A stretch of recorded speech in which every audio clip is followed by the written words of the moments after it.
A sailboat can take you around the world. The dinghy can take you from the boat to shore. And once you're on shore, your options are either to walk or get some little bicycle like this and pedal your way to do your errands.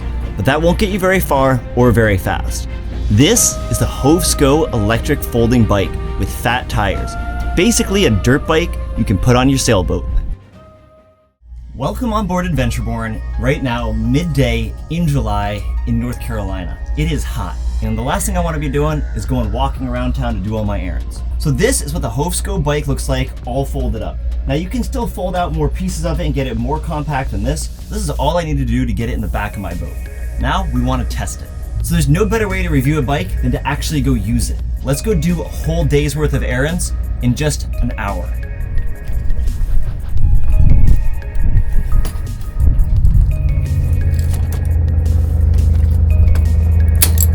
And that's it, it's ready to go. All right, starting this bike couldn't be easier. Hold the on button, screen turns right on, and we just gotta put it at least into one of the pedal assists. Now the way the bike works is you can either hit here, and a little scared of it, has a lot of power to it. So you can hit here for your throttle, or as you pedal, it has a torque sensor, so it'll pick up as you're pedaling, and that's nice and gradual. It feels really good. Let's start running these errands. I want to see how fast we can do this. For any boater, we all know just how much of a pain in the butt it is to try to run errands, and you're off of a boat, so you just don't have resources to go do the errands. This is going to change that, so let's see. All right, so obviously you got to be careful when you're riding on a marina dock like this. You don't want to fall in the water. This thing hits 20 fast. We'll have to actually time it to see how long it takes it to go from 0 to 20 miles an hour. It's kind of crazy when you think that this is a bicycle. This is a bicycle that's doing this. It's pretty good. And you can see that's a truck passing me, and they're not going that much quicker than I am.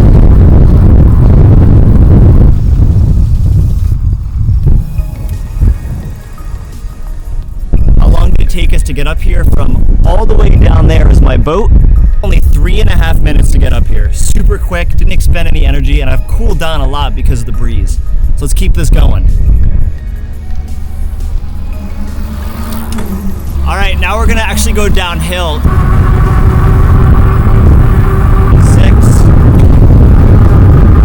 27, not too bad, just coasting on down.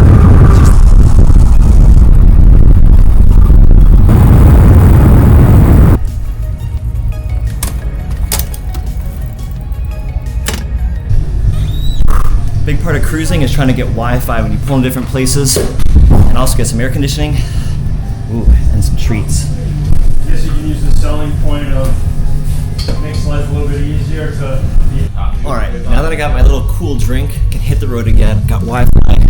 Places like this are also like the local watering holes, so you never know who you're gonna meet, who you're gonna see. I've met a lot of good sailing friends. Just for those of you that don't know, this is The Bean. It's the place to be here in Oriental. It's great. So now we gotta move on. We're gonna hit the hardware store real quick.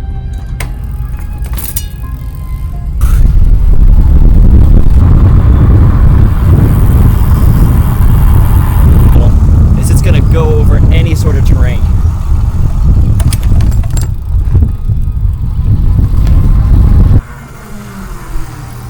One thing to note about this bike that's both a pro and a con in my opinion is the steering. Now, it's a great thing when you're in tight spaces because you can turn this thing on a dime. It's a downside though, in my opinion, when you get going really fast, because it just feels like at any minute you might flip your handlebars. As long as you got both hands on it when you're moving fast, it's not a problem, or one hand when you're moving slowly, I think it's all pretty good. But it's something to be considered, and the truth is like any sailboat or regular boat, everything becomes a compromise. A bike like this, with all the features this has to have some compromises to it. And I think that's just one of them. All right, this is what the throttle looks like if I just hit the throttle. Oh, there's the camera.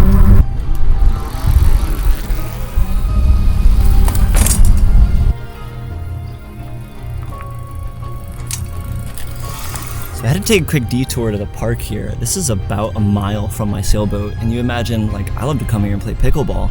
It'd be nice to be able to just come in and then go back out, and that's what I do pretty much twice, 3 times a week. Another good use for the bike, but we gotta head off to the hardware store.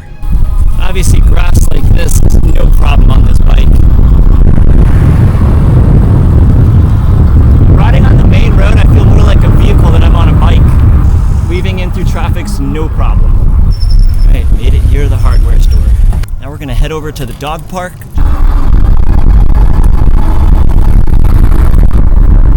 I know a shortcut right through here.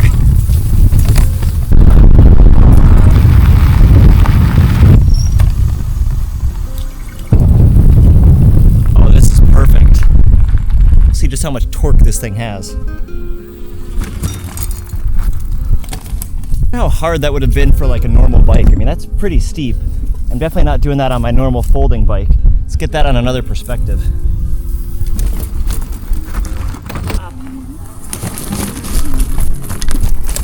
Oh, okay.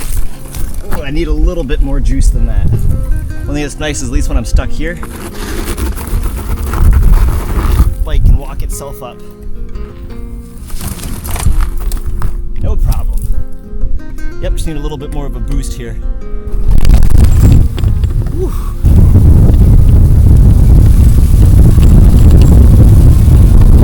Now here we've actually got a decent hill to climb up and down. So one feature I actually really like is the step through here. If I do fall off, forward, I'm not gonna split between my legs and hit anything that way, which is nice. Yeah, I think it's pretty fair to call this thing more of a dirt bike than an e-bike. Alright, just like that, we're back out on the road again. Nice, hitting 20 miles an hour, very smooth. So now we've got probably one of the other longest legs of the journey, which is to get to the other marina. Something kind of cool I decided to do is just go for a walk real quick with the bike for comparison. Looks like I walk at about 3 miles an hour. This thing goes at 20 miles an hour. So that's nearly 7 times faster with none of the work if you want. That's pretty great. But I think I'd rather get there a little bit quicker.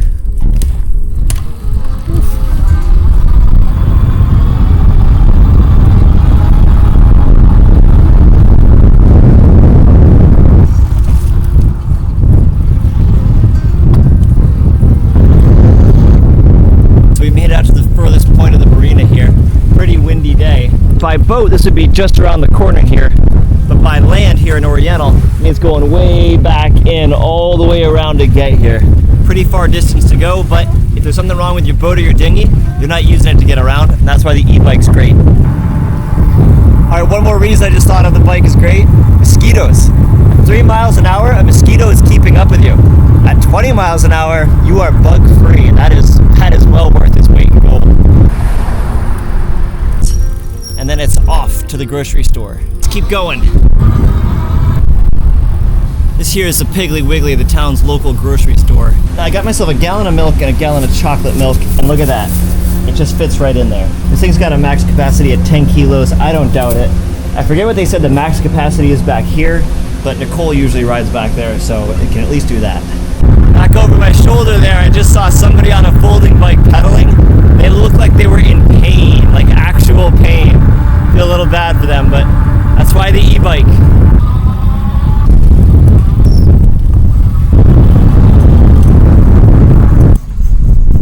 Alright, right back where we started. Total time ended up being more like 12 miles.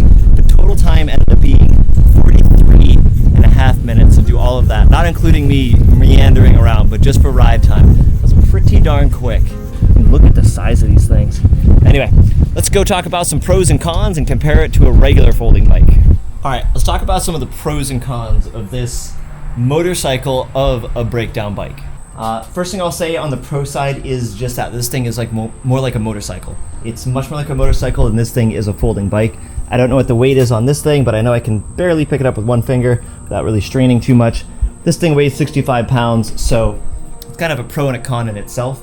Really what I think this comes down to for any sailboaters out there is if you can manage this, you're going to get so much land exploration out of it.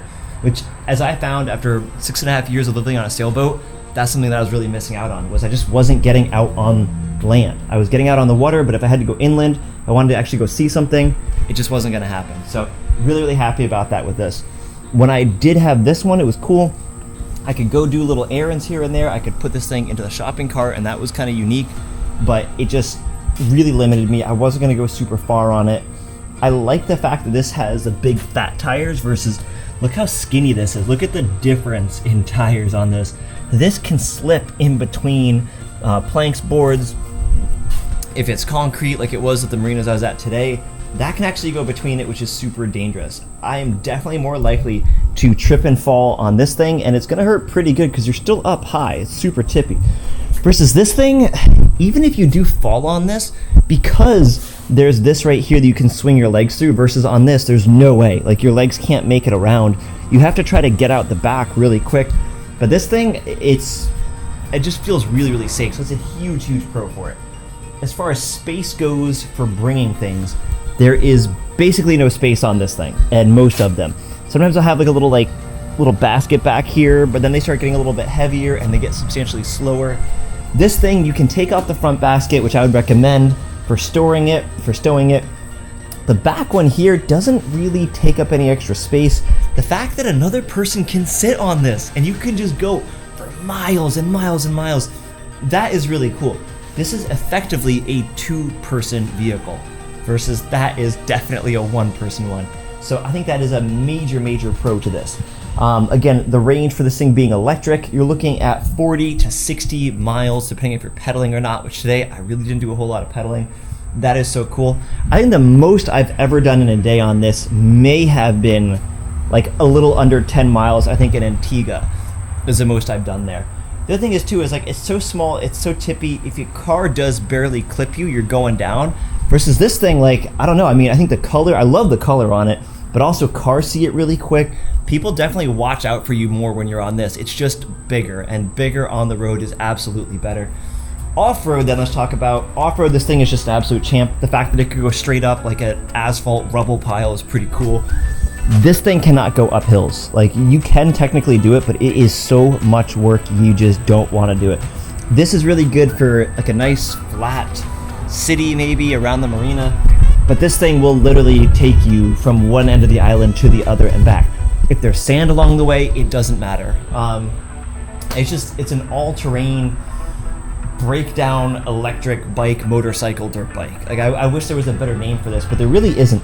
This sort of should be a class that's all its own, because as it stands, it's almost a detriment to it, the fact that it breaks down as well. It just kind of makes it a little bit less secure. But I've never had a problem with this. The weld, the joint, the metal that's on this is all really beefy. Like, they did not skip on it. It's not super maneuverable because it is that beefy though. Like, I do struggle a little bit to get it on and off my boat, and I'm pretty darn fit. Now, if you want to put this thing into the back of a car though, that's another really good upside to it. You'd probably be able to get it into a full-size sedan and bigger, but I think a compact car, unless it had a hatchback, you're not going to get it in. I've got a Jeep here, and this will just easily go into the back, this whole section right here. So the fact that this does break down, even if you're not on a boat, I think will be really, really good for you. A bike like this obviously will just go absolutely anywhere. Its maneuverability just cannot be beat. So obviously this does not require any electricity, versus this, it does take a good amount because it can store a good amount. You have a key which you can slide in here, turn it like that, and then there's the whole brick, there's the whole battery. It's got one little plug-in right up here at the top. You plug that into a regular outlet, and that's it. I've never really had a problem. It just holds the charge of whatever it needs to be. So I think that's a really cool thing. But right here alone, like, this is a solid 10 pounds. So if you knew that you weren't going to be using, or you didn't have enough electricity, you could definitely just take this out, reduce your weight, and just pedal this like a normal bicycle. A big reason why I always have it on pedal assist is I just keep it in the 7th gear. I don't have it in any other gear. I'm sure if I did put it in a different gear, it could go just fine, and it does. I mean, once in a while I'll try it. But for me, there's just no reason. Like, the pedal assist is so nice. They just picked a really strange compromise for this thing. That's the best way I can say it. Is if you look at a bike like this, an e-bike, a full-size bike, a full-size e-bike, a breakdown e-bike, like, they all kind of match what they're supposed to do. This thing, and I don't feel like this company is selling it hard enough on this, it's a collapsible dirt bike is what it really is. It's a collapsible dirt bike that you don't need a license for. The biggest thing I dislike about this bike, gotta tell you guys right now, I am not driving it as fast as I can. It has a higher setting to it. However, I cannot unlock that setting because they have not fixed their app with Android. I guess if I had an iPhone, I would be just fine. I could download the app and I could do Bluetooth it and unlock it. I forget how much faster this thing will go. It's like 27, 28 miles an hour. That's kind of the other reason why I haven't unlocked it, is I don't feel like I need to. It would be nice though, and it does bother me that they're that bad with the app. So boo-hoo on HOVSCO. I do think they could do a better job on that. They definitely make a good product. The hardware here is fantastic. The gears have never had a problem with it. The brakes work great. You know, unboxing it went really well. I don't really have anything negative to say about it. Hope this helps you guys. Definitely recommend it. Remember, you guys, I don't make any money on this. I'm just gonna throw in a regular link. I don't do affiliate link. I don't do any of that stuff because I just want you to believe me when I say, hey, it's pretty good. They could work on some stuff. Make sure it's right for you. I hope you guys enjoy. I'll see you on the next adventure. Cheers.